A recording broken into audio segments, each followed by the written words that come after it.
Hey everybody. Today we're going to do a live on well. I figured just, maybe a nice little, it's been a while since I've done a live. And for this episode of well, I figured I would just go ahead and tap in a little bit and to say, hey, how's it going and everything. I want to kind of pick up on where we left off last time when we were talking about communication. I'm kind of focusing in on that on well for this time that we're in. It's just, there's so many dynamics to it that we really, need to spend some time kind of delving down into, you know, what are some of the issues we're having with being able to communicate with one another. The social issues, obviously the climate, evolution. We've come a long way. One thing that you might have never thought of, I mean, you never probably hear much about it, if anything about it, but we currently, right now, have more people alive on the planet Earth at the same time than ever in the history of man since God's creation. There's never been this many people alive on this planet at the same time. Let that soak in a little bit. Just kind of let that soak in a little bit. That's not a little thing. That's not a little thing.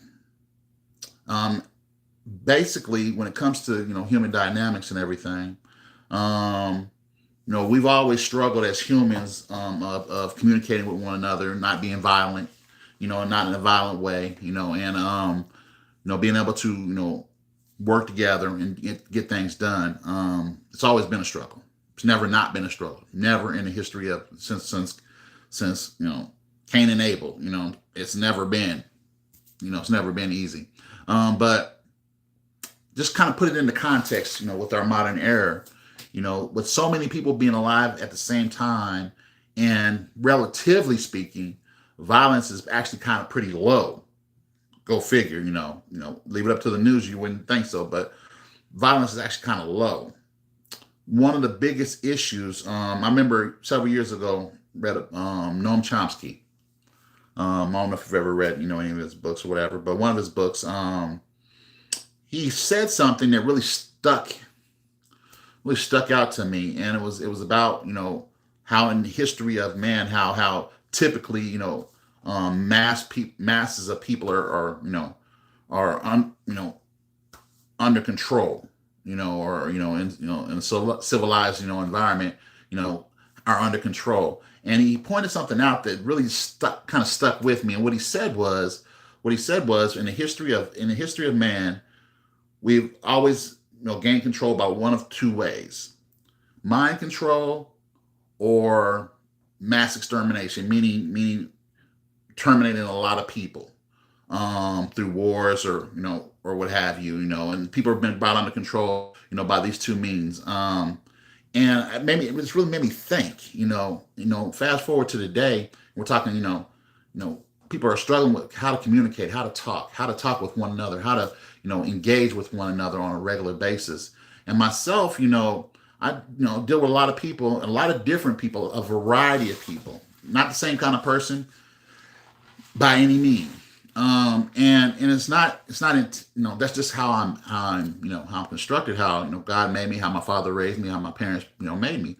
So I'm, I don't hold anybody else to my standard of, okay, I communicate because this, plus I forced myself years ago, to talk to people, cause I'm naturally an introvert, and I'm not normally a person that talks to a lot of people, but I had to force myself to.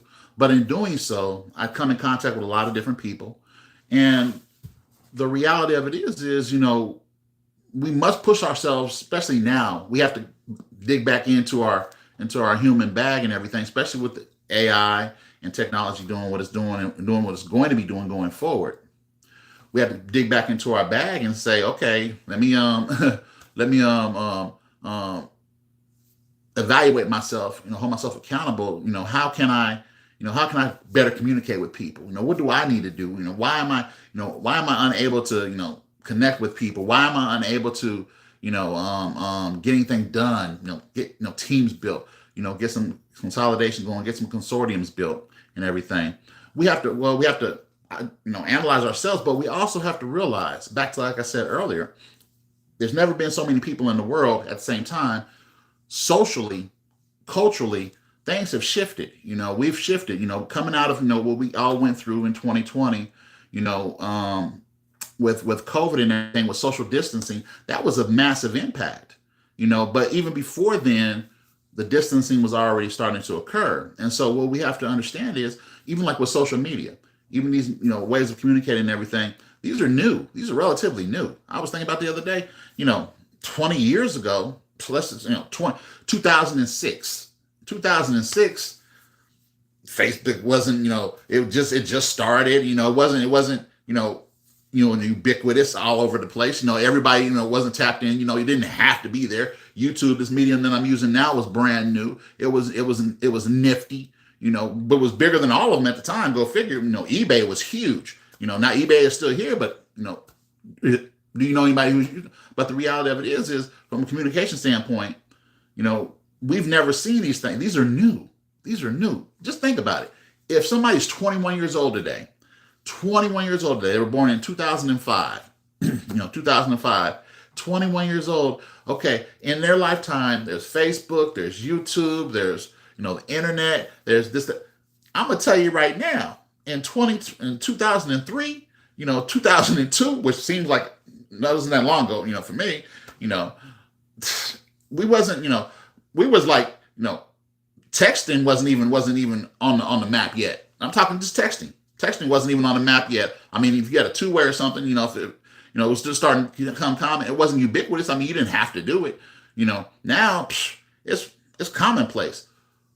Factor all these things in. These are all dissections. These are all fragmentations of communication that's been developed over the past, 25, 26, 30 years, that has divided in chunks all the ways that we communicate and everything. So fast forward to today, it's no wonder why we struggle with communicating. It's no wonder why, we, have a hard time building teams and everything.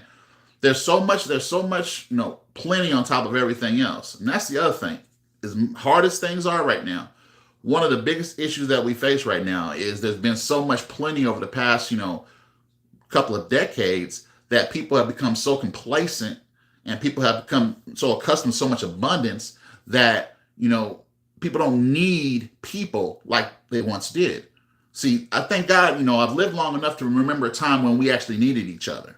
When we actually needed each other. We actually, saw each other out. We actually said, okay, dig this here. I intentionally, need you in my life. I intentionally need you in my life. I need to seek out what they gotta say. I gotta, my parents, my mentors, people I look for, my elders, my older siblings, my older people that are around, let me go ask them. Let me go seek out them, my friends, my peers. Okay, come on, y'all, let's get together and let's go do this thing. I remember there was a time, in my lifetime, I remember that's what we used to do. That's what we used to do. We used to do it all the time. Didn't think it was such much, but that was the norm. And fast forward to today, that's like fantasy talk. I was like, really? You in person? You did that in person? You went out and met strangers in person? Like, you talked to them? For real? Like in real life? Yeah, in real life. Yeah. Yeah. Went out brand new.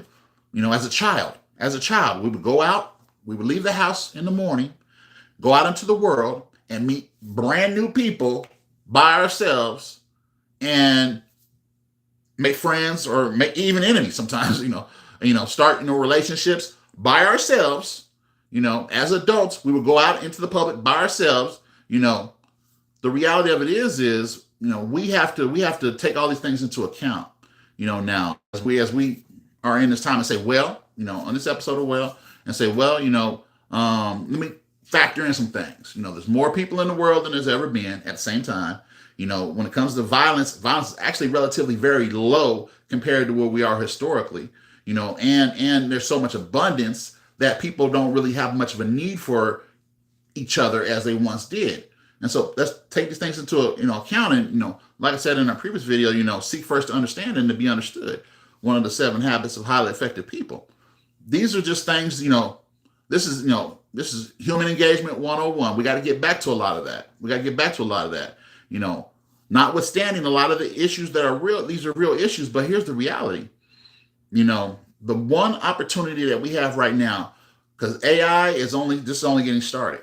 Technology is only getting started. I mean, robotics are here, autonomous vehicles, the Internet of Things. This is all really just getting started. Even though a lot of these things have been sitting on the shelf and been waiting to get going for a lot of years, 30, 40 years. A lot of these technologies. These are not actually new technologies. A lot of them.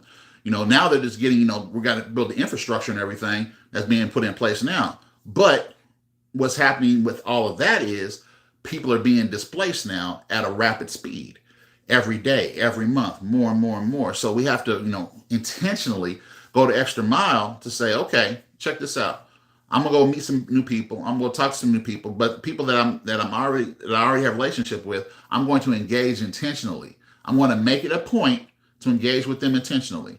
And as we do this more and more and more, we're going to, because we got to rebuild some fences in our own, one thing that's happened over the past few years, and then we'll end it on this. There's been a movement on, you can, go choose a new family. You don't have to, your family, who's your family you're born to. That right there, there's nothing about that even makes sense. But the reality of it is that right there is a big destructive factor that's occurred. And what we have to do out of our families, we have to say, okay, no, my family is my family first. My family is my family first. The family I was born into first is my family. I need them first before I go finding a new family. It's always great to meet new people, meet new friends, engage with new people, invite new people into the family, But the reality of it is first you have a first responsibility to your family first. The family that raised you, the family that bore you, the family that, sacrificed for you. You might not agree with what they're talking about. Hey, guess what? This is called life. We're not going to agree with each other on everything. You might not like the way it sounded, but here's the thing. No one's going to love you more than your family. Love, that word love, Love, love, sincerely love. No one's going to care for you. No one's going to sacrifice for you like your family. Sure, you'll get friends that come and do it for a moment. Great. They make you feel great and everything. You look up, what I'm saying, when in time, and they're on their own lives and everything. They're taking care of their families. What I'm saying? And so the reality of it is family. We got to really get back and really get back into our family and hold our families accountable and let our families hold us accountable. Guess what? It's good for your family to hold you accountable. And on that one, we'll end on well, and then we'll pick back up later. Talk to you later. God bless.